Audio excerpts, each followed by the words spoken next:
राष्ट्रीय एकता के मार्ग में सबसे बड़ी बाधा यही है जो वंदे मातरम के मार्ग में बाधा है, यही बाधा है।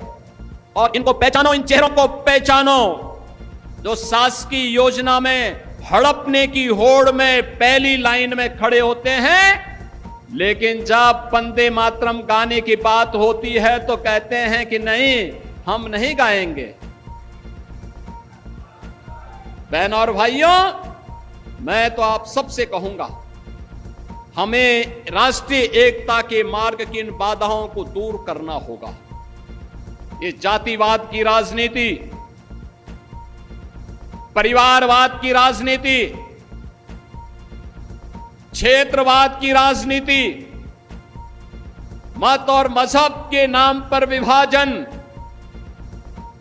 समाज में किसी भी प्रकार की उस दुष्प्रवृत्ति को जो भाई को भाई से लड़ाने की, जाति को जाति के साथ लड़ाने की, एक क्षेत्र को दूसरे क्षेत्र से लड़ाने की, किसी दुराभिसंधि पर आधारित हो, उसको कतई हमें स्वीकार नहीं करना चाहिए, कतई स्वीकार नहीं करना चाहिए।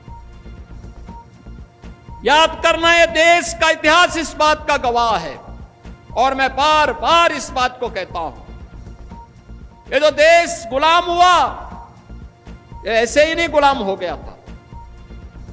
पहले इस देश में आकर के विदेशी ताकतों ने, विदेशी विधर्मियों ने इस देश में आकर के पहले हमें आपस में लड़ाने का काम किया था, जाति को जाति से लड़ाने का काम किया था।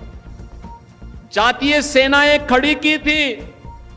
ये जातीय सेनाएं ऐसे ही लड़ा लड़ा करके पूरी ताकत को कमजोर कर दी और बाद में फिर बीच में घुस करके एक पक्ष को अपने साथ जोड़ करके ये दिखाने का कार्य करती थी कि वह उनके हितैषी हैं, लेकिन वास्तव में हितैषी नहीं थे, वह तो देश पर काबिज करने के लिए आए थे। बहन और भाइयों, इतिहास केवल पढ़ने की नहीं, आत्मावलोकन का एक अवसर भी हम सबको देता है।